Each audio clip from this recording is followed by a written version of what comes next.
Good evening everybody, welcome back to the Herefordshire Gardener channel. My name's Aaron and I thought tonight I would take you through the garden, gin and tonic in hand, and give you a tour of the new David Austin rose room. So this is our garden. I'm very lucky to have such a lovely big space.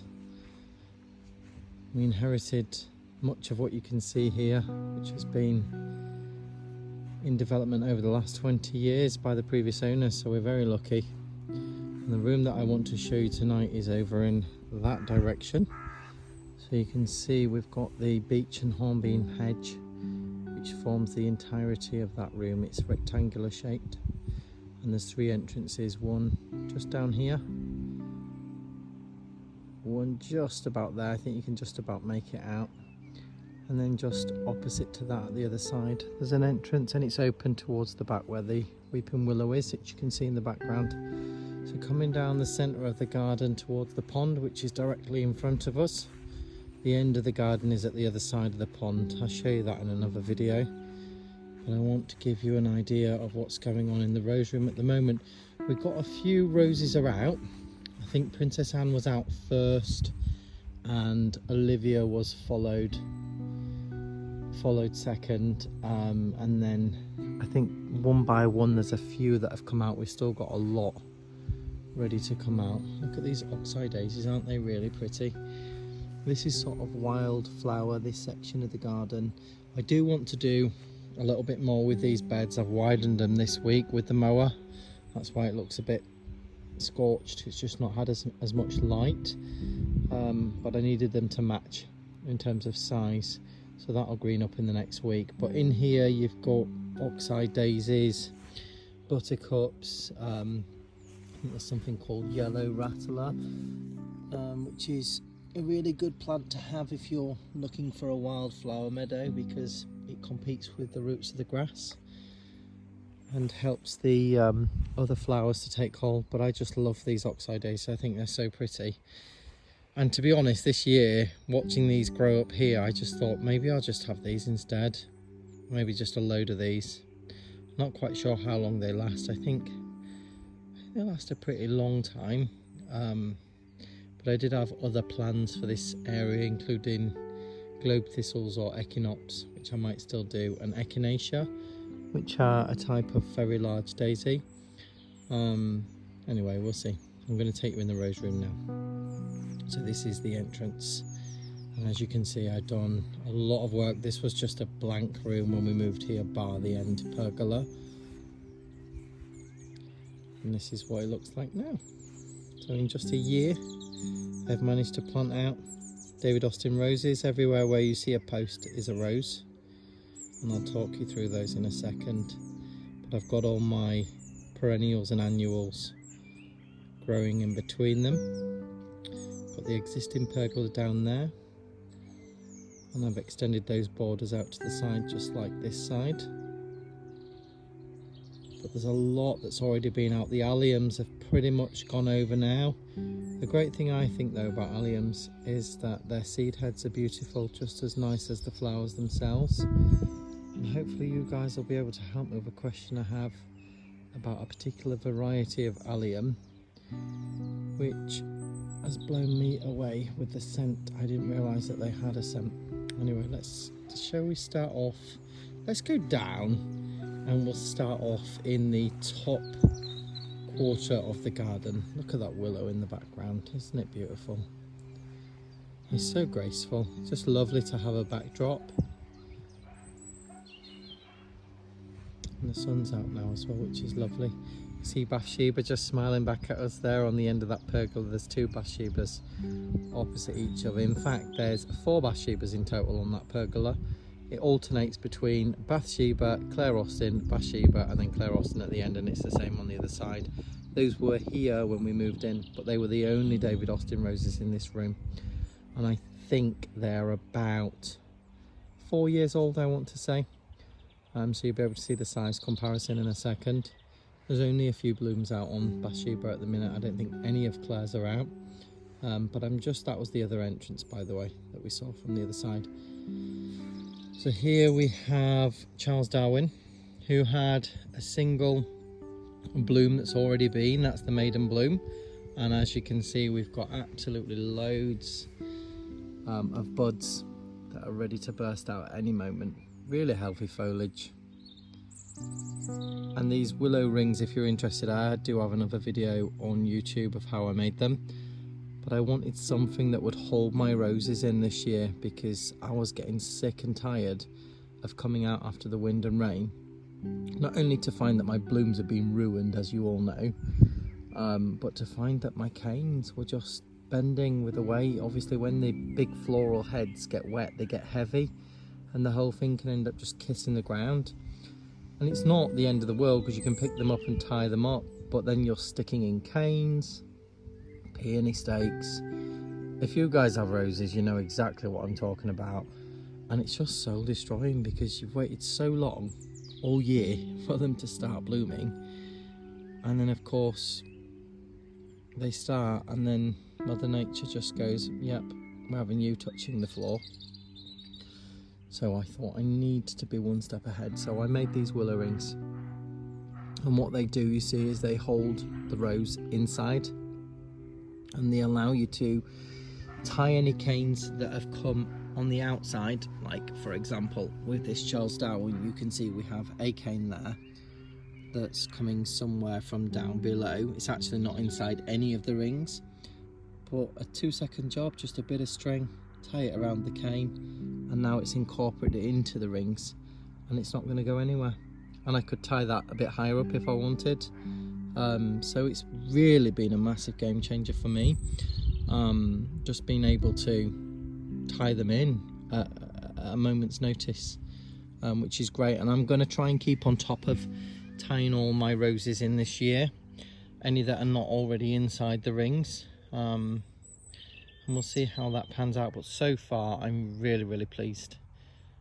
So that is Charles Darwin. This is what I wanted your help with. So last year I thought I'm going to go Allium crazy in this room, and I did.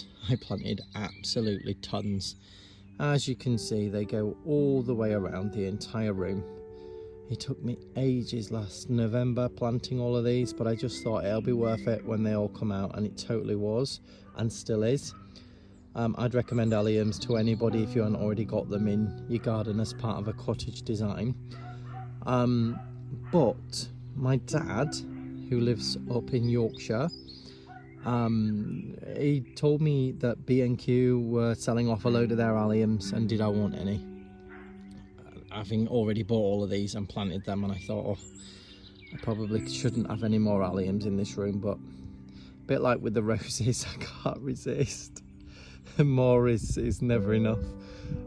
So I said yeah. I ended up spending about another £60, but I got tons, absolutely tons of Alliums.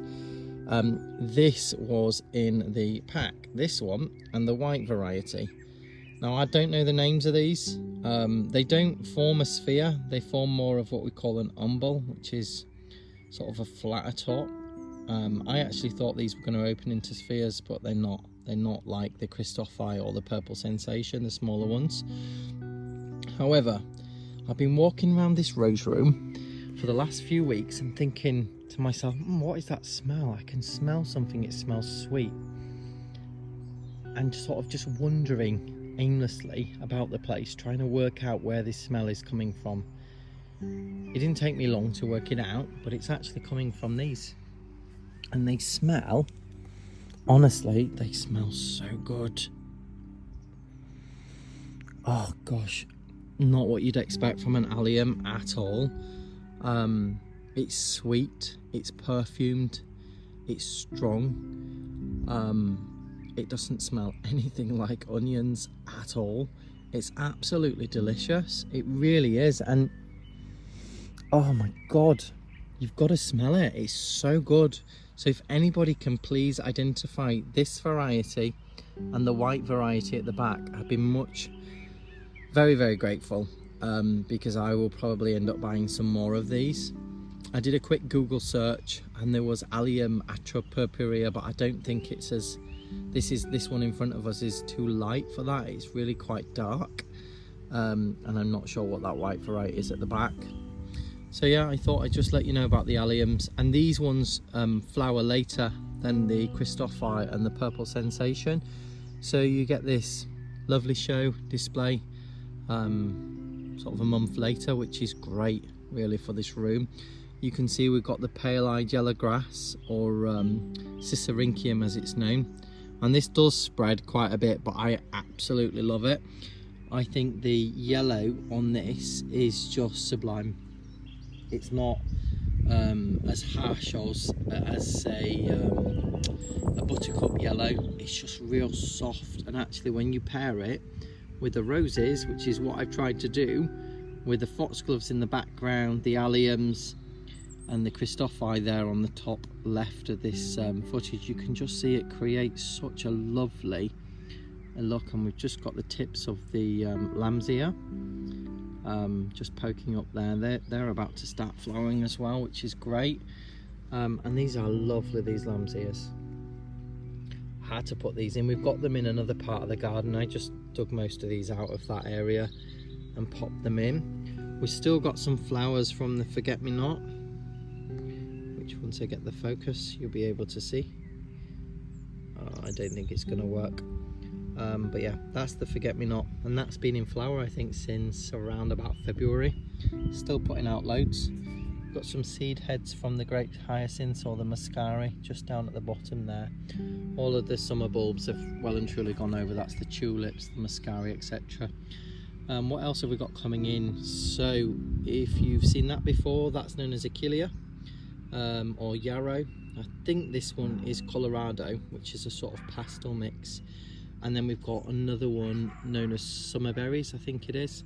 And I've got those dotted around the entire room. We've got the Verbena bonariensis there in the background. These I all grew from cuttings, very easy to do, but I wanted them in each section of the bed. And then just at the back there you can see we've got the rose campion, which is really nice, magenta pink I think this one is. And then I've got some annuals which I grew from seed, and this one here is an annual cornflower, so it'll be a lovely blue when all this purple has sort of died down. Anyway, that was Charles Darwin and a bit of the companion planting. I've got some gypsophila there which I grew from seed as well. I think this is monarch white. I just wanted something that through the summer border would give a little bit of froth, a little bit of fill, and I'm really glad with how that's turning out. It started off as a tiny little weedy like plant, and it's starting to fill out quite nicely. I've got some dianthus there, pulmonaris, sweetness mixed. There's whites, pinks, purples, low level at the front of the border, and they're meant to give off a lovely smell. We've got hardy geraniums dotted throughout, and they're just coming into flower now. A few flowers have been out, but I think the main show is going to be on its way. And we've got this little beauty down here called Nemophila 5-spot, again grown from seed, and I've only just realised now, showing you guys, they actually close their petals at night. How cool is that? So that is lots of foxgloves. Again, all of these foxgloves I managed to sorry, I'm just going to take a drink. This is delicious. All of these foxgloves I managed to get from the garden. We have a lot that go to seed. As you know, foxgloves spread like wildfire, but I happen to absolutely love them. And because they're biennial, that means that they'll set seed, drop the seed, grow in the first 12 months and flower in the second year. It means we've got an endless supply. So this year I just dug these foxgloves in this entire room from out of the garden, popped them in here, and I knew confidently that they'd flower in here this year. So it just saves me going to buy any from the garden centre. Look at these lupins, aren't they beautiful? Lupins are lovely, but the slugs adore them as well, and you can see actually there is a little bit of slug damage on the leaves there, which does spoil it a little bit, but I'm growing them for the flowers really, not the leaves, so I'm still really happy with that. And that's a gorgeous purple, looks beautiful next to those foxgloves, don't you think? Absolutely gorgeous. But I've designed this room so that there's always something coming in. When something's on the way out, there's always going to be something coming in. There's delphiniums in here somewhere. So that'll be interesting to see them come. I think they're actually quite tall already, some of them. I did see one down there when we were filming that section. It's actually larkspur. Put my teeth back in. And we've got a variety of poppies, which you can see just in there. So yeah, and the rose campion and the verbena, and the geraniums, and there's something called Ami Major in there. There's absolutely loads to come out. Just trying to get as much out of this room, season interest, as possible. Anyway, let's bring you along. This is Lady of Shalott. I'm gonna have to put my drink down because I need an extra pair of hands. So this was her maiden bloom. She's wonderful. And by the way, if you're interested, I'm going to be doing rose reviews on all of the roses. Oh shucks, I've just dropped my entire drink. Never mind. Oh dear. Anyway, back to where we were. Lady of Shalott. I was telling you that I'm going to be doing rose reviews on all of these roses in this room. I can't believe I've just dropped my drink. Gutted. And as well as reviewing the roses in the garden setting, which is what I wanted to do. I know a lot of people out there are doing rose reviews with the rose sort of held close, cut in a glass vase in the house, showing you them all, telling you about the scent, which is great. I love watching those videos, but I wanted to show you guys the actual bush. I want to show you where the flowers are growing, how they grow, what they're like in terms of disease resistance, and as well as sort of talk you through the blooms. But also I thought it would be a really good idea to capture the characteristics of the bush. So for example, on a lot of the social media groups, people will be saying, can anybody ID this rose? What is it?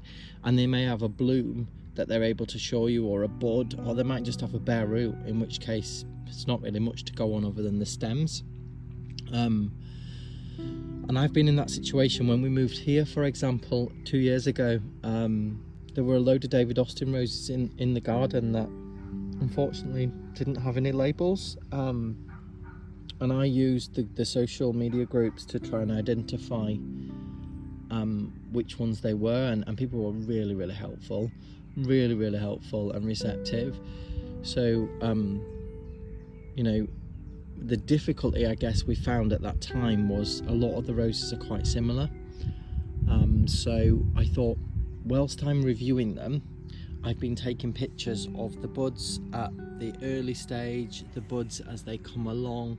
I've been taking pictures of the new leaves, of the mature leaves, of the underside of the leaves, of the blooms as they start off, from the beginning to the very end, and also of the stems, and taking note of the colour, the thorn count, etc., and sort of the general growth of the shrub, in the hope that these videos will help people like me to identify their rose. If for example they move into a property and they're like, oh my god guys, I've got this rose, it's got red buds, or it looks like it's red, these are what the leaves look like, this is what the underside looks like, these are what the stems look like, any ideas what it is, hopefully they'll be able to just look at the videos and think, okay, maybe it's this, and then keep an eye on things. So that's in process. I think I've already uploaded one on the Herefordshire Gardener channel. That's on YouTube for Queen of Sweden, which we're coming to next. So yeah, that is Lady of Shalott, and she is wonderful. Look at the size of those blooms. She smells beautiful as well, such a lovely strong smell. So yeah, that's her. And I love, she's sort of companion planted with alliums. We've got the clematis up the back of the post. There is actually a very fragrant sweet pea which is yet to climb that post at the back, to fill out the back there, so that should be lovely.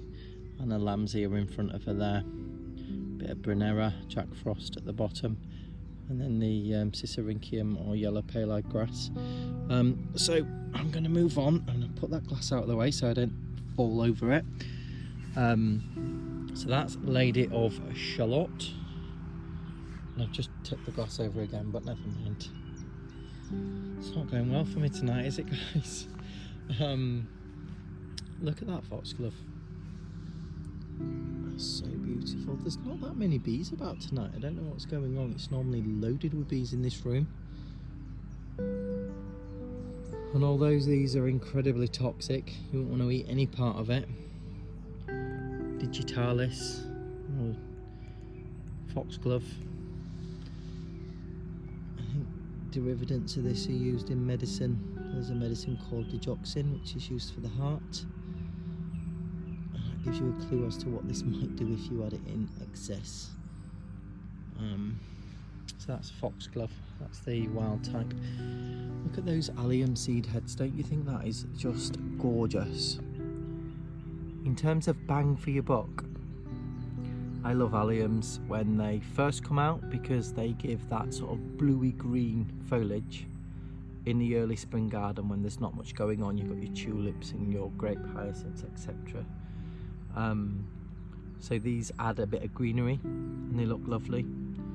The leaves do go yellow when they start to flower, but if you companion plant very carefully, you don't see much of it. But after the explosion of a purple, which you can just see is finishing on this one, you get these fabulous green seed heads, which just look incredible. As an architectural feature in the beds, I'm quite happy with that. So not only do you get the purple explosion, but you get this. And then as an added bonus, when they actually dry and they turn black, and the stems, instead of being purple as you can see, they turn sort of straw yellow, as does the stem. You've got an amazing dried ornamental flower, either to admire in the border throughout the autumn and the winter, or simply just chop it at the bottom, stick it in a vase in your house and enjoy it indoors. A lot of people use them for Christmas wreath making. They spray them gold, for example. But I just think incredible, and these come back every year bigger and better, and they will spread over time. So I'm thrilled and so glad that I managed to put these in. I'd highly recommend them for anybody else interested. I love the foxglove seeds. Sorry, you're going to find me going off on a tangent because I'm like a kid in a sweet shop. The seed heads remind me that they're sort of pear-shaped. They look like pears sat in a dish. Even with the little stalk on the top, it just looks like an extended pear stalk. And they look really cool. You can just see that rose campion popping out. You see that little touch of magenta at the top. That's we do have some out in the room, so I will show you them. And the verbena towering. That's the Bonariensis, lovely purple umbels. That's going to be taking over these purple stuff that you can see here for a little bit later down the line. Annoying crow. This is one of the hardy geraniums. Don't know the name of it. We have a lot of it here in the garden already. It's super easy to split up and spread about in the spring, and that's exactly what I did. I think I've got maybe 6 different varieties of hardy geranium in each bed. The forget-me-not's really doing its job there, just sort of giving you that froth of blue at the bottom, which is lovely. And this is a dragonfly that I made out of willow. Hopefully it looks like a dragonfly. I did actually buy 4 of them from the Malvern show, and I was that impressed with them. I thought I need to have a look how to make these, and they're surprisingly quite easy to do. This is another one of the hardy geraniums, which you can see quite different to this purple one. Gorgeous sort of detail in those petals. It's incredible, absolutely beautiful. I love the leaves as well. They're almost snowflake shaped, which is really pretty. Look at all those flowers from that forget-me-not. And then we've got more of the gypsophila there that you can see, or gypsophila, depends how you say it. More slug-eaten leaves of my lupins, but there is a bloom somewhere in there. This is a new hardy geranium I bought last year called Alaska Rivers. Apparently it's meant to look like rivers through snowy mountains. Kinda does, I guess. Very pretty. We've got the rose camping at the back there, the foxgloves. And then we come on to the rose that I did the recent review of, and that is a gorgeous Queen of Sweden. Very upright growth. I mean, it's hardly surprising that she's remained inside the rings, because that's her growth habit. She just goes up and up and up. But again, we've got these gorgeous Alliums, these flat ones that are scented. I really wish that this had smell-o-vision on this video, because you've got to smell it. It's just wonderful. But look at these blooms. This is such a gorgeous rose. She's got a lovely, lovely fragrance, very strong. I'm gonna have a little smell. Oh my God, it's just intoxicating. I just love it. And her foliage is really healthy this year. We did have a bit of an issue with black spot and rust fungus last year. But as I said in my rose review video, I think when you first plant roses, they just suffer a little bit of transplant shock. You've just taken them out of their pot, you've put them into an alien environment, and they just need a bit of time to sort of put feelers out and settle in. But when they do, they just come up and up and up and look beautiful like this, as long as you keep them well fed and watered. We're lucky here, we're on the same soil as the David Austin Shropshire Gardens, so the roses absolutely love it. I don't water these. I did in the first year, twice a week, just while they got established. But after, I think it must have been about October, bearing in mind they were planted in May, I stopped watering, because I just thought, well, they don't need the water now, summer's gone, and I'm just going to let them bed in for the winter. Gave them a prune in the spring, fed them, and just out they come, up, up and up and up. And she's thrown out a new cane at the bottom there as well, which is not a sucker, it's definitely Queen of Sweden. So we've got an extra cane this year, probably get some more as well, no doubt. But she's loaded, she's got so many buds to come out.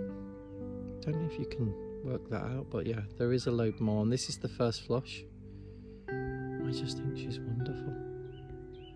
Smell wise, where I'm sat right now with the Alliums and the Queen of Sweden, smells incredible. And there is a clematis at the back there. I don't know if we've got any flowers on that yet. I don't think we have. I think it's a later flowering clematis, possibly a group 3. But the idea was all of my roses have been companion planted with a clematis on the post and a sweet pea. And I'm going to make sure that the sweet peas definitely remain on the post, and they'll get pruned. As you know, if you pick a sweet pea, it flowers more, so that works in my favour. Whereas the clematis, I'm just letting them do what they want, grow in between. I've done it on my Bathshebas last year, and it looked incredible. So hopefully they will intermingle and just sing together. Look at the size of this. Look how big that is. It's just absolutely beautiful. So strong as well, these stems. No support on those. You've probably already noticed I've put in some netting support in this room, just as a bit of insurance really for anything that's tall, like my cosmos that are in here somewhere, just to stop them being completely lopsided in a storm, which we do get here in the UK in the summer. Iris Siberica, you can just see there's one left, but they've all gone to seed now. That looked incredible. They were all the way, I've got them in between each of the roses in the entire room. So it was just about 3 weeks ago is when they started. It was just a sea of purple with the Alliums and those, and then the foxgloves. It just looked incredible. It still does. But these are great in the sense, a bit like the Alliums. When they've gone over, you get these incredible seed pods which remain upright. They turn to sort of dark brown, almost wood colour, sort of a dark walnut colour, and they remain upright all winter. So, you know, with the Alliums, they will look fab in the winter garden. Absolutely amazing. So, you know, another reason why I planted them but also they can equally be cut and used in dry flower arrangements or Christmas wreaths. I used them last year in my Christmas wreaths. Or you can harvest the seed, grow them on, share them with your loved ones. Possibilities are endless. I'm just going to take you round. Here we have got gentle Hermione or Hermione. I don't know how to pronounce it. I say gentle Hermione. Maybe you guys say something different. She's very similar to Queen of Sweden and another rose called Septidile, but she's distinctive in the sense that her blooms, they just look incredible. The others do, but these they're just something so ethereal about them. She keeps this wonderful cup shape that eventually just opens right out, as you can see with the bloom behind, a bit more relaxed, a bit further on, a bit lighter as well. But she has an incredible fragrance, and I'm going to have a smell. Oh my God, honestly. Oh, that's wonderful. That's a myrrh fragrance. She does smell so good. Look at all those buds yet to come. All at different stages. We've got some that are about to go open up and some that are well and truly on their way, like this one. Look how light and airy she gets. She gets so open towards the latter part of her bloom cycle. And her new growth is just so pretty. I love the red against the pink and the green, dark green leaves. Gorgeous rose. Look at the Verbena bonariensis at the back of there, towering all the way above. Gorgeous. We've got more alliums. This was just a sea of purple originally, but as you can see, things are sort of going over now, but still looking absolutely wonderful. I'm so pleased with these borders. They've turned out better than I imagined. Here, look, you've got another one of those dianthus sweetness mixed. Isn't that gorgeous? I thought, I grew these from seed. I thought I just want something a little bit like the Nemophila 5 spot, which you can see there, just continued around the borders on the inner sides, because they only grow to about 15 centimetres, just for a bit of added interest more than anything. Just something to stop you and think, oh, what's that? That's different. And she's got a few more flowers. These are perennial as well, so hopefully, fingers crossed, they'll come back every year. Anyway, moving around, look at that for a collection of flowers. Oh my God. We've got a foxglove, a lupin, a pale-eyed yellowgrass right at the front, one of those flat alliums, another lupin, and a massive Christophi allium at the back. And then to the right of the picture is another Christophi allium. I mean, that is just delicious. Look at that. I feel like I could just pick them up and that would be my bouquet sorted for the vase in the house. I just love it.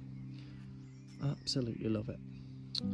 I don't think this rose needs any introduction. If any of you guys are David Austin lovers, you will know that this is Desdemona, who again is a wonderful rose. Unlike Queen of Sweden and Gentle Hermione, we go more towards the whiter tones with this rose, but a lovely, lovely globe-shaped sort of chaliced cupped bloom. That's wonderful. And Desdemona is putting on some growth for me this year, which is great to see. We're sort of reaching the second ring. Only planted all of these roses, I should add, apart from the original pergola down the bottom that I showed you at the start. All these new roses were planted in May 2023, and so they're settling in lovely. And Desdemona has, oh my God, another gorgeous fragrance. As I said, I'm going to do reviews on each one of these, so I will describe the fragrance. I'll talk about the shrub in a bit more detail. This is paired with Clematis Josephine. You can just see the tag at the back. A beautiful pink, fuzzy, high-petaled clematis, which I got from the Malvern show, and as you can see, she's gone up. She's gone up the back of the post as well, but she's gone up, up and up and up and up, and like a waterfall she's cascaded over the top. So that'll be wonderful, particularly when Desdemona gets a lot bigger, maybe this year, possibly next year, and these two start singing together. I think the pink from the Josephine will blend well with the touch of pink in Desdemona, which pales to white, so that's exciting. But it's good to see that they're already getting established, which is great.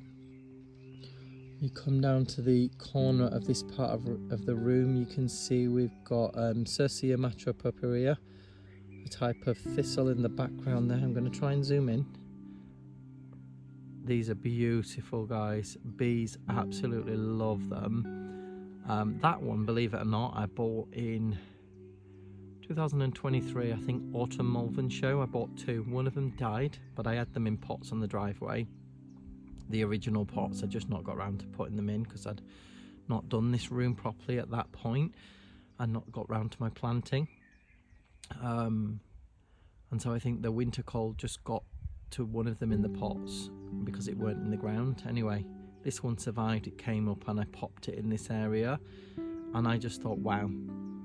So when I went to the spring Malvern show this year, I bought about another 15, just dotted them around this entire room, and hopefully I'll get seed from them in coming years and just spread them a bit more, because I think they're wonderful and they flower for ages. That apparently flowers most of the summer. We will see. More of those lovely smelling alliums there, more foxgloves. You can see I've got my annual cornflowers. I don't know if you can work that out, but it is just there. One flower on the top, but it'll have many branches, and they are blue as can be. There's some on my drive to work in this little patch of land that the council have worked, and they just look amazing. I just think, wow, every time I go past I always slow down just to have a little gander. What I've noticed as well in here, this is not me, although I say it's not me. I did actually scatter some nigella seeds earlier in the year, I think January time, and not thinking that they'd come up, and they have. They bloody come up all over the place. There was some just over there, I didn't even show you, but where that dianthus is, which is there, but we've got nigella in there. They almost look a bit like cosmos in their foliage, but how lovely is that? What a surprise. Didn't expect it. I didn't think the seeds would do anything, to be honest, so great that they're going to naturalise around the room, because I love nigella flowers. I think they're beautiful.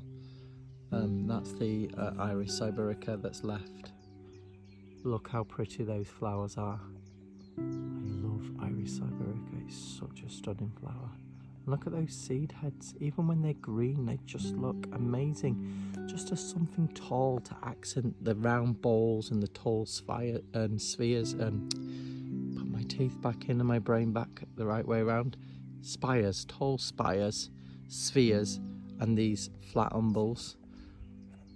They just look amazing. So that's that top section. And then we come round to Mr. Gabrielle Oak. This rose did not do well for me last year when I planted in May, because I originally planted Gabrielle Oak in a completely separate part of this garden. So eager to get him in the ground I were from the garden centre. I'd not got this rose room even started at that point, and it was only sort of 3 weeks into having him in the ground, and I thought, oh no, I don't want him there. I need to pop him in the rose room, and I'd got this bed, particularly this spot, ready at that point. So I dug him up and popped him in here and stuck an umbrella over him, because it was absolutely red hot last year. Kept him well watered, but he did suffer, I'm not going to lie. He just didn't really bloom properly last year, and to be honest, I weren't sure whether he was going to make it. With it being quite a modern David Austin shrub, I was hoping that somewhere within him he would find the strength to come back. And there was one long cane that grew out last year, and I actually pegged it in the ground. And I'm going to try and show you, but this is from the pegged cane. This is a whole new stock coming from the ground. We've got another one in there and another one just beyond it. So that's 3 new rose shrubs, which will hopefully have roots of their own. And it'll just fill this Gabrielle oak out a bit. But safe to say, he's totally recovered. I don't know what I was worried about, because he is growing like there's no tomorrow. Blooms are about to come out. You can see the hit of red in those blooms that are starting to open. And of course we've got the Clematis Anna Louise just to kick off the show with the Alliums. And she's wonderful. Look at this Clematis. Again, another one from the Malvern autumn show or spring show, can't remember. I think it was... I think I got these from the autumn show. The size of that, look at the colour. And I planted Anna Louise with Gabrielle Oak because Gabrielle's got this sort of magenta colour. Those blooms they look red at the moment, but they're so vibrant when they come out, and they're almost as vibrant, if not more vibrant, than the richest colour in Anna Louise. But I thought that would just pair quite nicely, and I think Anna Louise will probably have gone over by the time Gabrielle Oak comes out, but she will have a second flush. So that's really cool to see. So that's Gabrielle Oak. If I bring you down to this border, you can see we've still got a lot out and a lot more to come. Oh, look, I said all the bees had gone away. Oh no, they are. He's just buggered off. Let me see if I can find him for you. He's a cute bee. He's quite blonde in his colour. He's a shy bee. He doesn't like me. No, he's gone away. I'm not going that far. I can't be bothered. Anyway, foxgloves, alliums. Look at my Brunera Jack Frost. So this is normally a plant that likes the shade, but if you sort of intermingle it with a lot of tall things, it can do quite well. Look at the size of these leaves. They're absolutely ginormous. That's not even the biggest one. That's probably the biggest one. It's bigger than my hand. Beautiful. Just as a bit of interest low down, and they give off these forget-me-not style flowers. It's actually known, this Brunera, as the Great Forget-me-not. So I just love it anyway. That was divided from lots of clumps that we have in the garden already, and then just dotted around the rose room. We've got perennial cornflowers, so these are slightly different to the annuals that I grew from seed. These we have growing in the bottom of the garden. I split the clumps this year. I love perennial cornflowers. I love just look at that. What's not to love?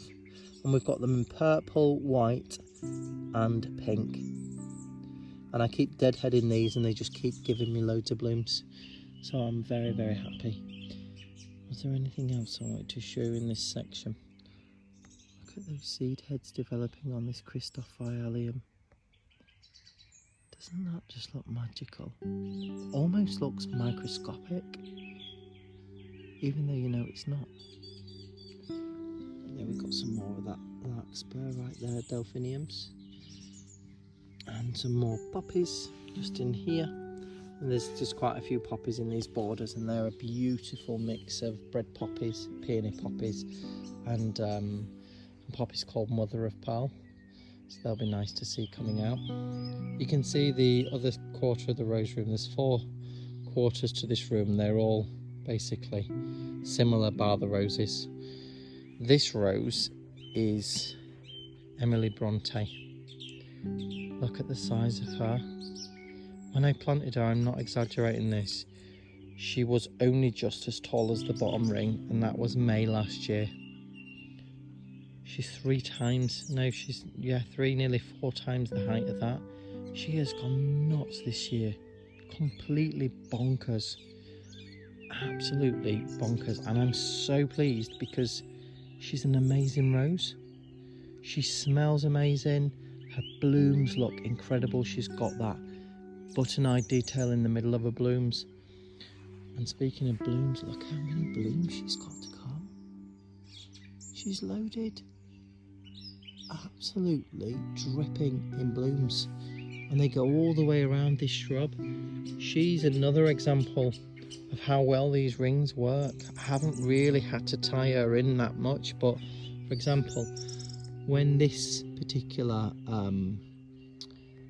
when this shoot might become a bit heavy with these blooms, what I can do is tie a bit of string around there and just nip this up like this, just to give it that extra support, and that takes me 5 minutes. I'm not running anymore for the bamboo canes or for the peony stakes and just sticking it in anywhere and hoping to God that I can wrap a load of string around it and that the whole thing will stay in the wind and the rain, or just in normal weather.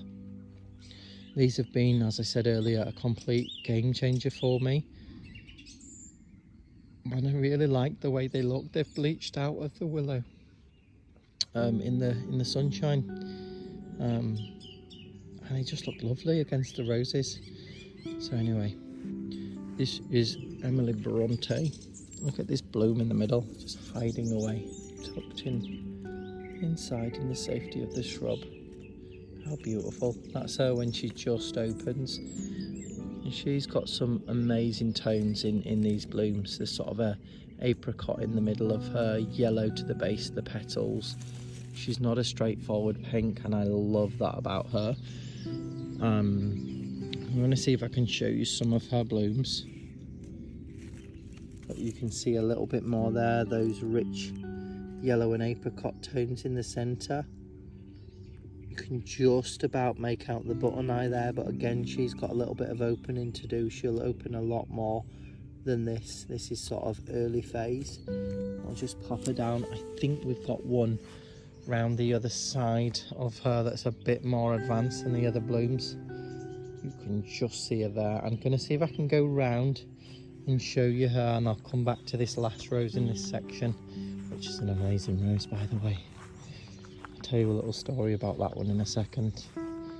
Look at that foxglove. Oh, like the alliums. Anyway, let's come round and say hi to Emily Bronte. Look at that. Isn't that beautiful? Can you see that button-eyed detail in the middle? So those petals in the centre are they look almost like they're tucked in on themselves. So it gives that sort of button appearance in the middle. Isn't she just beautiful? And the profile, not just from the front, but from the side. Oh my God. And the scent is wonderful too. She has a strong scent as Emily Bronte, so she is ticking every box for me.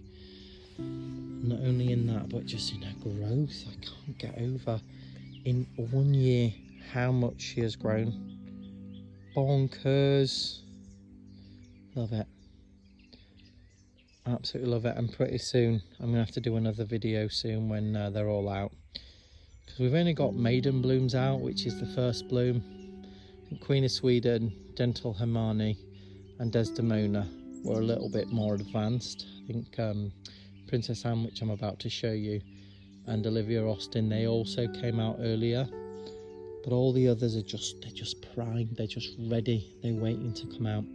Oh, by the way, these are those sweet peas that I was mentioning to you. Look at all those Nemophila 5 spores.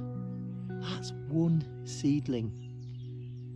It grows like a geranium and it just keeps on flowering. Incredible. And they're so pretty. They're not as small as they look. You know, that's about the size of a hardy geranium flower, and it's really, really pretty. You can see where it gets its name from, 5 spot. But I just think that's wonderful. Anyway, these are my sweet peas. These are all heavily perfumed varieties that I've put in. I've had to put in these plastic cages that I made with some bamboo sticks and some cable ties, because we do have wild hares in this garden, and yes, they have nibbled a few of my roses, and they've also nibbled a few of my annuals like my poppies and my delphiniums, but by and large they've left everything alone because I leave my lawn to grow wild. So we have a lot of clover in the lawn and they adore clover, so hopefully it keeps them off of most of my stuff. But I think it's just a balance, isn't it? If they're going to eat the stuff, they're going to eat it. and I just learn the hard way. Next year I don't plant any of whatever they ate, and eventually you'll get the recipe right.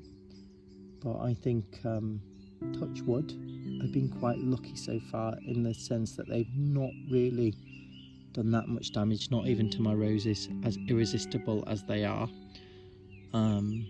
Last year when I first put these roses in, they were tiny. Every time I got a new bud, I'd see a bit of munch damage from the rabbits. I think they were very attracted to the new flower heads. But since the roses have grown up more and are too high now, I haven't seen very much. There's one rose, Astacia Vi, which I'll show you in a moment. The rabbits got the low growth, but actually it's done me a favour because it's already sprouting out new growth and it looks amazing. So I don't know, maybe it's God's plan to give me the best roses possible. Who knows? Everything happens for a reason, right? So sorry, I'm going on. That is one of the sweet peas, and I put these loose strings on each face of the post, and the idea is to just try and keep these sweet peas trained up the post all the way to the top.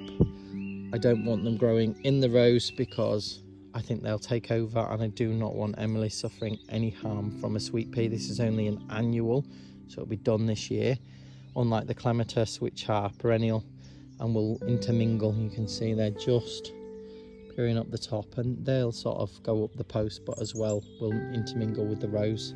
They don't cause any damage, not in my experience anyway, but the sweet peas I'm not sure about. So the idea is I just keep them trained, so if they are going in that direction, I'll just tie them around the string and keep them going in that direction. Anything that gets a bit too far out, I'll just nip it back, which will just cause it to branch out more branches, more flowers. Happy me. So yeah, that's Emily Bronte. That's another rare David Austin rose. It's called the tipped over gin glass rose. Fabulous, smells like cucumber, smells like gin. Really good if you manage not to tip it over. That's for another day. Let's go back to normal zoom.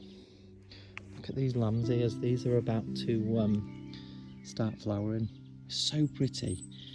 We have these growing in the garden, as I mentioned earlier, and I just love the texture. They're so soft. If you could feel this right now, it feels like the softest hamster. It's just, it just feels amazing just feeling that.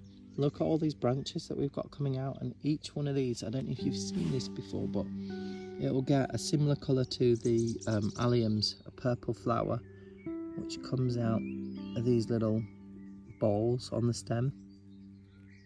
And they're not like the most vibrant flower. You have to get up close to appreciate them, but they're beautiful. And with this lovely silvery foliage against the mixed greens that are through the border, I just think it's a lovely statement piece. And they do spread, so be careful. And they're very drought tolerant, hence why they've got these hairs on their leaves to conserve moisture. So they do really well in a gravel garden, for example, or somewhere where it's quite dry. But how beautiful is that? And I've dotted them all up and down the borders. These have yet to send up their flower spikes. This one's just a little bit early, showing off really. But yeah, that's lamb's ear. I'll just bring you back through. We did have some stems here, which you can see I've chopped off. You see those white tops? That was Dutch iris, which again I bought from the Malvern Show just as a whim really. I thought, oh, I'll buy these bulbs, they look nice. I've never grown a Dutch iris before. I've grown the Iris Siberica, so I thought, well, it can't be too hard. Pop the bulbs in, just in this section, in this half, just in literally on that post, and on that post, and on the respective posts at the other side.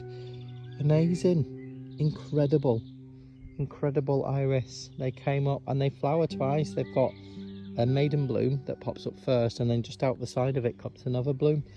So you get, it's almost like a buy one get one free. And they will hopefully come back next year. I think, to be honest, having seen how these flowered, I had one called Discovery Purple Can't remember the others. One was white with a touch of yellow, the other one was yellow with a touch of white. I've got the names written down somewhere, but having seen them now, I just think, do you know what, next year I'm going to dot them around. So that's on the shopping list for the autumn Malvern show this year, and I'll see if they've got some other varieties as well, because I weren't really paying attention to what I was buying. That's the beauty of trying new things. You think, oh, I'll give it a go, and then you get something so beautiful, you think, oh my god, I need it in every colour. So a bit like these roses, I guess. So yeah, that's Dutch Iris. This is that Ami Major that I was telling you about. This grows a bit like cow parsley, so you get big white umbels on it, and that's dotted throughout the beds. Again, for a little bit of late summer interest. As everything is going over, the verbena will be out, the rose campion will be out, and delphiniums will be out, the cosmos. Oh god, there's so much to come out in these beds, so much. I wasn't sure how easy it was going to be to try and get a continuous show from the end of January all the way through, but so far, touch wood, so good. It seems to be working really, really well. There hasn't been a dull day since the end of January. You should have seen all the hyacinths that were out in here, the big hyacinths. There's over, I think, 250 hyacinths in this entire room, and it smelled incredible. It was just intoxicating, the smell and the different colours that were there. And to look now, you wouldn't even think there were a hyacinth that ever was here, or a grape hyacinth, or any of the other small bulbs that I'd planted. But of course, that's the beauty of bulbs. They come, they do their thing, and then they go back underground. You see them again the following year. So that is Emily Bronte. Sorry, we need to get back on track. Here we have the Mill on the Floss. Look at this beast of a rose. Oh my days. Look at this. Honestly, that was just tiny when I popped her in. Absolutely minuscule. I'd say maybe just above the first ring. And obviously I didn't have the rings in. This was the first rose I planted in this room, bar the other ones that were already here on those aisles. That was the first one, and I'd not even stuck in any of these posts. I'd not dug out any of the beds. I literally just cut a square of grass out of this section. I thought, right, she's going in. I wanted to put the roses in first to give them a bit more time to establish. I thought, I'll put them in. I know roughly where the posts are going because I've marked the beds out with string.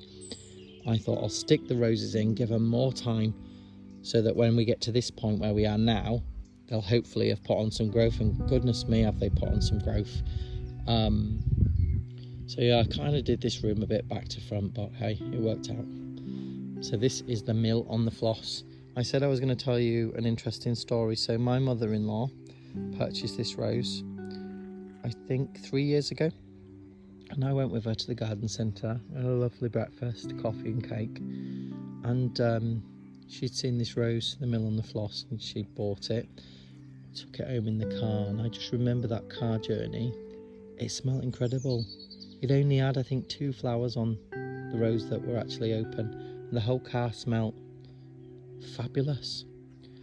And I remember then thinking, okay, when I get, you know, in our new place, we've not even bought the house at that point, this is a rose that's definitely top of the agenda on the list. And I think that's probably why I planted her first, because I just had to have her. But yeah, she's put on so much growth. I mean, there is canes for canes on her, and she is loaded with these blooms.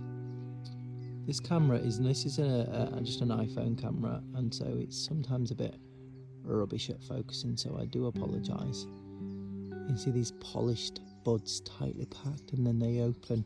They start off quite deep red, and they go pink, and then they just grow, they just swell.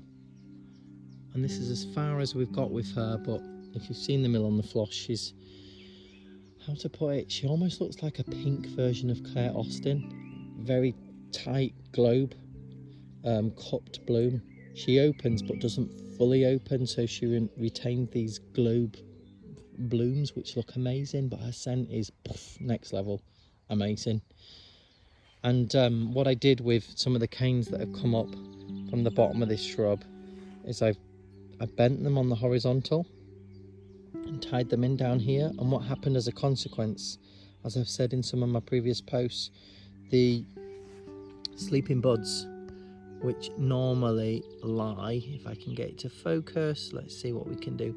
Inside there you'll see there's almost like a little nipple in the base of each leaf. That would be a whole new stem if it was allowed to grow. It doesn't grow because all plants display something called apical dominance, and that's where the top part of the plant sort of gets all of the nutrients and the water, because that's where all the action is. But if I chop that off today, these would wake up, because suddenly all of that activity and energy and nutrients wouldn't be going to the top anymore, because that's gone. So it would start to be diverted to these, and then they'd wake up and you get shoots coming out. So that's one way to get more flowers, is to take off the top, although I'm not going to sacrifice my blooms, so I never do that.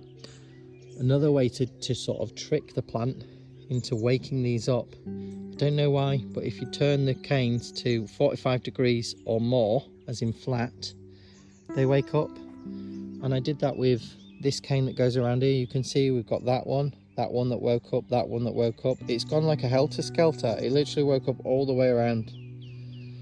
And so you can see there's blooms at the end of each one of those. And so it really does pay to bend your canes, even on a shrub rose. I don't think she's meant to be this high. I think the label says 4 foot high. I'm 6 foot and she's as tall as me. And this is year 1. She's been in the ground for 12 months. I think I might need to add an extra ring, maybe even this year, to be honest. But yeah, very excited.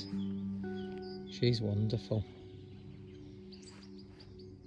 Look at that for a sort of view down the bed, all those purples and pinks. I think it looks even better on this side of the border past Charles Darwin. So you get a view at different angles, and that's one thing I really do love about the way I've designed this room, is that it doesn't matter where you are, whether you're low down, whether you're stood up high, or whether you're just passing one of the thinner borders at the side. I think these are only 2.5 foot borders, where these are 4 foot borders in the middle. But you just get this, oh, it's just amazing colour, interest everywhere. I'm going to take you now down into the next quarter of the room. So this is the central aisle. Don't know if you can see, I've just released a video on my Instagram and YouTube of our rambling rector. Let me know when you see it. It's in the background, so it's not in this room. I'm trying to trick you all. But rambling rector is there in the background. It's going up one of the trees in the back part of the garden, and it's enormous. It's about 25-30 foot tall. That area of the garden just smells insane. It's so good. I would take you there now and show you it, but I think there's too much to show you in this room, and the video is already quite long. So just bringing you through here. And that's an amazing tree. Don't know the name or variety, but it goes a wonderful orange and yellow in autumn. It looks incredible. I don't think this rose needs any introduction. She's a hard worker. She was the first one to come out in this room, and usually last year she was the last one to bloom. I actually had a bloom on her on Christmas Day. It froze, but it looked amazing. And I'll show you her in the rose reviews. This is Princess Anne. Wonderful, wonderful blooms. And she's got a rose scent to her, a bit like Gertrude Jekyll. Not quite as pungent. I think Gertrude Jekyll's got a rose and sort of ginger tone to her smell. She's quite very strong. A select taste, I would say. She smells wonderful, and I adore Gertrude Jekyll.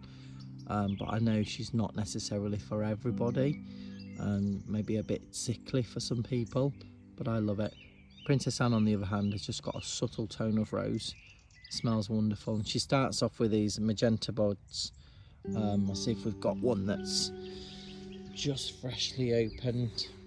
This one looks a little bit more fresh, so they retain this rich colour, and then as you can see, as she opens up even more, they sort of pale a little bit to a sort of purpley lilac colour, and then they become more faded and eventually the petals fall. But she's lovely, wonderful, and such a powerhouse for blooming. She just doesn't stop. She just goes on and on and on. First one to bloom, last one to finish, and I don't think she ever actually stops. Some of my roses, there is a distinctive pause between bloom cycles or flushes. There is none with Princess Anne. She just grows out new stems, more blooms before the old ones are gone. And her new stems in the sunlight, as you can see, got these wonderful thorns, very sharp. You won't want to get pricked by them. You can see already, look, she's got new growth coming out of that and the bud above. Yeah, and she's loaded with buds, so she's just constantly going for it. But as you can see, those stems, they're semi-transparent, so the light comes through and they almost look stained glass like. I think they're amazing. I love coming out in the morning and the evening to see this on her. Not every stem has thorns, and eventually when they get old, the thorns do go sort of your typical woody colour. But I think with the blooms as well, just an extra dimension on this rose that I think is wonderful. So that's Princess Anne. And again, she was just a diddy little thing when I put her in. Just living life. She's literally living her best life in this spot. And I anticipate in maybe the next year or two, she will just be, I'll show you update videos when the right time comes, but I think she's just going to fill this corner out, to be honest. They look good now, but I think they're going to look incredible in the future. But I'm so pleased, honestly. I'm so happy. I love coming out here, listening to the birds and just walking around, smelling the roses. You can see we've got some army there in the middle, and this one looks like it's developing. This is that white cow parsley type flower. And you can see the umbels are just starting to form on this. And that's nothing. They will be twice the size of my hand. They'll be massive. Absolutely huge. These are just the little embryonic buds, I guess you could say. And there'll probably be more of them that come up. So a lovely light and airy quality to the top of this bed, which will be nice with the verbena, as I said earlier. More foxgloves on this side. That was one of the dragonflies there, look, that I bought from the Malvern show. Spring show just gone. They're so simple to make from willow. You do have to soak your willow, but if you use buff willow like I did, it only needs about 1 to 2 hours to soak, and then you just let it mellow overnight in the bag, and then it's ready to work with. And the reason we soak it is so that when you bend it, it doesn't snap, otherwise it'll just kink or snap. But yeah, I think to make one of those willow dragonflies, it only took me about 10 minutes, which is pretty cool. Not cool that I paid 20 quid each for them at the Malvern show, but I thought I needed them in this room. But it's okay, because I made another for myself, so I made the money back in my head. When it comes to garden, and when it comes to roses, I don't really think about my bank balance. I just kind of worry about that later. It's really not a good habit to have. I'm not encouraging that at all. But I am slightly obsessed with these roses. They just give so much. This is a Stacia Vi, which, if you remember earlier, I was telling you the rabbits managed to get to. So you can see they munched this cane, they munched this one in here, and they munched this one down here. But look at all this new growth that's coming out all up there. So we've just got new growth coming where they've been munched, so that's going to give us basically a new front to Astocia Voi, which is great. These blooms are absolutely incredible. Looks very pink at the moment, but I promise you she's got some apricot down in there, and you will see very distinctively she's this dark pink. Not dark pink, it's not magenta, but she's a heavy pink, but she's got this classic marbling of orangey peach through her inner petals. And her scent, I'm just gonna have a little sniff. Oh wow, she reminds me of sherbet. So strong and so incredibly sweet. She's wonderful. She smells so good. This one is definitely one on your tick list if you haven't already got her. She's quite a new release from David Austin, but she's incredible. Pretty good on the disease resistance side as well. In fact, all of these are in this room. Most of the modern David Austin roses are pretty good. They're bred for disease resistance, so you know you're getting something that's gonna, you know, withstand drought quite well, be able to withstand black spot attack. As I said, all roses, if you've just bought a rose and put it in and it looks like it's feeling sorry for itself and the leaves are all covered in black spot, just get them off, put them in the garbage. Don't put them in your compost bin, don't burn them. You don't want them coming back into the garden because the spores can survive. So stick them in your garbage can, trash can, whatever you call it. And by eradicating it that way, you'll give the plant a chance to establish and put out some new growth and build a bit of resistance.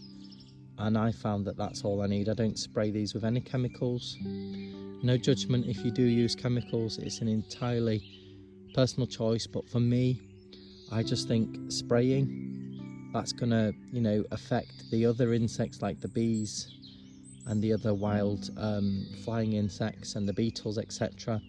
They in turn are food for the birds, and that's going to affect them. And I just think just let nature do what it does, and that is to restore balance. You know, if you have green fly or red fly, black fly on your roses, you know, just, there's none on this, but just wipe them off like this. And that, believe it or not, will help to control the populations, or let the birds just eat them. The same with the slugs. Yes, they love munching on my lupins, and it does annoy the crap out of me, but then when I see a thrush with a massive slug in its mouth, I just think, okay, nature's doing what nature is supposed to do, and I don't sweat over it. And yeah, some of the lupins are munched, but it's feeding the thrushes, and the thrushes sound amazing. So yeah, you can't take things too seriously. Gardening's meant to be fun, it's meant to be enjoyable. Sometimes it is just a bit of trial and error, and you win some, you lose some. I think the more natural that I've gone, the more the garden has flourished, and the less effort it's required from me. So that's a win-win situation. Anyway, I said to you that some of the rose campion, also known as Bloody William, I can't remember the Latin name for this, but this has got the same colour, in my opinion, that Gabrielle Oak has got. It's so bright that I don't even think this video is picking it up. It doesn't look, I'm looking on the screen now, and it does not look like what it looks like in front of me. It's similar, but it's just an extra shade of purple in front of me than is what's displaying on here, and it's very similar with Gabrielle Oak. Why do I love Rose Campion?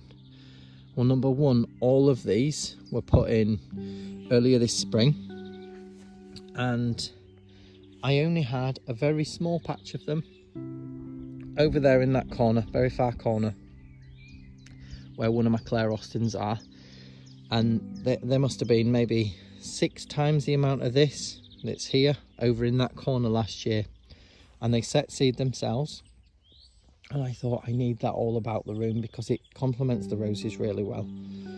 I don't know if that's got anything to do with Rose Campion, if that means Rose Companion, who knows, I don't know. That's what it makes me think of anyway. But I really wanted to pair these throughout the room, and I wanted them dotted around. Anyway, I managed to find a load of seedlings over there, and they must have been about 40 seedlings. Tiny little things they were. Some of them were just a pair of leaves. And honestly, when I put them in here, I thought, oh my God, we had frost as well. The ground was not the best. And I thought, oh, I don't know if these are going to work. Some of them were a bit more substantial, the original plants, but they're only about 6. And I didn't put them here. I can't remember which spot I put them in. But anyway, as luck would have it, they've all come through. You can see, look, we've got another one just down there, and they are quite literally dotted throughout the borders, and that one's just sending up its first spike, but there'll be many more to come up. I've got it again just there. So it'll give this magenta flow throughout the bed just to add that extra element. And this flower is insane. A bit like Princess Anne, just flowers and flowers and flowers. There's no need to deadhead it. You don't need to do anything with it. I mean, in this initial setting, there's probably about 50 flowers due to come on that at any moment. But it just keeps on going and going and going. And this was flowering at Christmas. And we're in May, I think. Might be in the start of June. I think it's May still. But this just goes and goes and goes and goes. And I love anything that is low maintenance and just flowers and flowers and flowers. That makes me very, very happy. So that's a must for this room, and I'd recommend it to anybody. Rose Campion comes in magenta, I think there's white, and I think there's pink, and there might be some other colours, but that's wonderful. I think so anyway. Lovely, lovely. I just wanted to show you something. I did another video recently on my Instagram about bees. And did you know that they actually sleep? Studies have shown, this is going back historically, that bees actually sleep. And when you come out at this time, or a little bit later, you can actually see they're almost, well they're motionless. They're hanging on with all their little hooks on their legs, and they kind of worm their way into these alliums. I think they tried to be close to where the nectar is so that they can have an early morning boost, if you would, a breakfast. But they're so cute. It's just so cute to think that it's just stopped there for the night. Adorable. And you'd be surprised that I'll sometimes come along late at night and there'll be 4 or 5 bees just literally buried inside that head of that flower. And they're all just looking so cute, and they're different types as well, as you get little tiny bumblebees. You can see that we've got another guy that's just sleeping on this Cirsium Atripurpurea. I can't really get it to focus that far away. Some of them are still active. We've got a guy over there on the foxgloves. Oh, that's a bloody big bee, is that? Dear God. I think we're feeding them too much. Anyway, let's move on. So that was Stacey, who's looking incredible. Wonderful, wonderful rose. If we come on down, you've got the gorgeous Princess Alexandra of Kent. And this is another amazing rose. Huge, huge blooms, gorgeous fragrance. Lots of people adore this rose, and rightfully so. She's incredible. She's another one that I bought with Gabrielle Oak at the same time and popped in a different area of the garden with Gabrielle Oak, and immediately regretted it when I started designing this room and dug her up. And she did suffer a little bit last year, but like Gabrielle Oak, she's just bounced right back and is loaded with buds and is about to flower any day now. Got this very strange looking bloom though in the middle. The stem seems to have, I don't know, it's not round, it's sort of flat.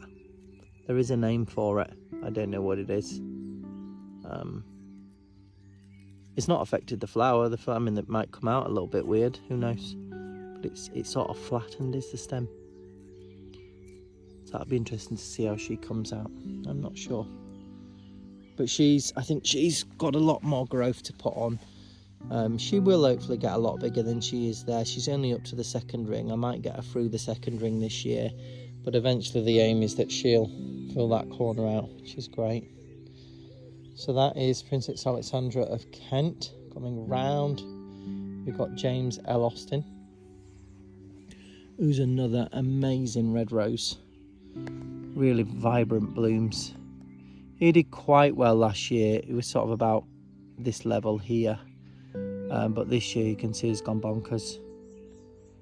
Literally covered again in blooms. Oh, maybe drop the phone then. You can see lovely blooms about to come out. New canes coming with those similar to Princess Anne, gorgeous red thorns. Got blooms in there. We've got clematis at the back, which is out. But yeah, there's absolutely loads of blooms on him. I'm going to have to do more update videos when these roses come out, because it's one thing to see them now. I think one of the reasons I wanted to do this video tonight is because there are obviously a lot of perennials out. I know there's a lot coming through, but I wanted to sort of capture it now in this moment, because I can always do future videos, but I can't rewind time and capture these moments where the lupins, for example, they probably won't be as vibrant as they are now in, say, another couple of weeks. There'll be some small blooms because I'll cut the old stems back. Look at the size of those Christophi alliums. And these aren't even their full size. They'll get bigger next year, but just look at the size of those. And these are all around the room, everywhere where we've just been. Just wonderful. So that's James L. Austin. And then we've got Septidile just here, which, to be honest, I'm a little bit, I don't know if deflated is the right word to use. This is an incredible rose, blooms and fragrance, knockout, and I would recommend this rose. I actually bought this rose for the lady that used to live here because that's how much I think of this rose. It's amazing. But for whatever reason, she suffered a bit with black spot last year, and again, I think it's probably because she was newly planted. This is actually the wettest area in this room when it rains, because we're on a slight slope. So I just wondered, the grass was longer last year. I wasn't keeping on top of it because I'd not got these borders done, so I weren't maintaining the lawn properly. And I just wonder if maybe all of that contributed, because this year she's doing really well. She's putting on a lot of growth. I wanted to put on more growth, if I'm being honest, and some thicker canes would be nice. But I'm just going to sit tight and be patient with her for now, and just see what she does. But you know, we've got 1, 2, 3, 4, 5, 6, 7, 8, 9, 10, 11, 12, 13 blooms that I can see that are due to come for the first flush. So that's not a bad, it's not brilliant, but it's not a bad effort. I'm just going to be patient with her and see what she does for me. So that is Septidile. If we come round, working our way back down this side, we come to the gorgeous Silas Mana. Unusual in the sense that lots of dark red foliage on this one when she or he first comes out, and it's quite distinctive. And the leaves themselves are a lot longer and narrower and darker and very, very glossy. Looks wonderful. And the blooms, these are the first maiden blooms. Wonderful. Got a nice fragrance too. So that's Silas Mana. You can just see a bloom at the back there. They get a lot bigger than this. They just need to open up a little bit more than what they currently have. I can see we're loaded. I love Silas in the sense that we get these lovely long canes, and Silas Mana did this last year for me. And already you can see that's brought us to the top of the third ring. Some are inside, some are on the outside. Got that lamb's ear again there just to break up the greens. So that's going to be loaded with pink blooms all over soon. We've got an amazing clematis on this one called Proteus. I'm going to have to show you it. So it flowers later in the year, but the first blooms on Proteus tend to be double, and it looks like this. Look at that. Have you ever seen anything as beautiful? The buds on this were ginormous. Look at that. That is absolutely huge, and is loaded with all these wonderful petals. You can see this is how they start off, with these massive blooms. For a clematis, the bloom was like a small pepper. Normally clematis blooms are quite slender. Yes, they can be quite long, unless it's something like a Montana, which has a small spherical bloom, but most clematis have these sort of long, elongated blooms, not blooms, what do you call them, buds. But this one, it was huge. I thought, my God, I grew it last year. I just can't remember ever seeing it bloom, because I've got quite a few clematis, and this was in a pot last year, so I didn't really think I was paying attention. But geez, when I planted that with Silas Mana to hopefully complement the blooms, and I think the purples and the pinks, you can't really go wrong. There's a lovely collection here of alliums. They just look amazing. They're like planets in a solar system. I just think they're wonderful. I don't know if you remember, I told you that I also had the white variety of the perennial cornflower, which is here. It's so pretty. It's covered in ants. They don't really seem to bother the plants all that much. How pretty is that? And these are growing wild in our garden at the bottom. We've got masses and masses of them, and I just thought I'm going to dig them up, put them in here, and let them naturalise in this room. Look at my verbena cuttings. So proud of this. So I rooted these, I think I want to say last September.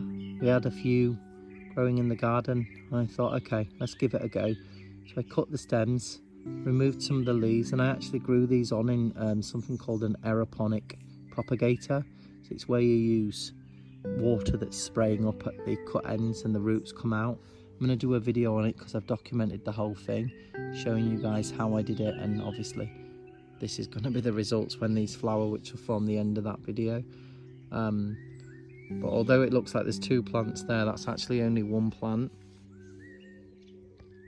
It's branched out so much at the base that I think we've got about 5 or 6 canes coming up from that one plant, and they're all going to get about so high, maybe even higher, and we're going to have these amazing purple flowers at the end of them, which I love. The butterflies love them, the bees love them, and they last for ages, and they also make a wonderful cut dried flower. I've got some in a vase in the kitchen which I did last year, and they still look purple, which is bonkers. They retain the colour really well. Look at these aqualegias, another favourite of mine, and we've got these naturalising all around the garden. And again, I thought I want these in the rose room as a late spring, early summer interest, and we've had loads of them coming up, and the beauty is, because we've got so many of them in this garden, they cross-pollinate with one another. So from year to year you get varieties that come by and you think, oh my God, never even seen that one before. So, you know, that's really interesting and nice to look forward to. I'm just going to bring you down through this section. You can see we've got more Ami there.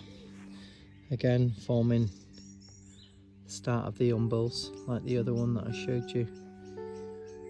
Foxgloves. The last of the Iris Siberica until next year. What a fabulous display they were though this year. I'm really, really happy with that.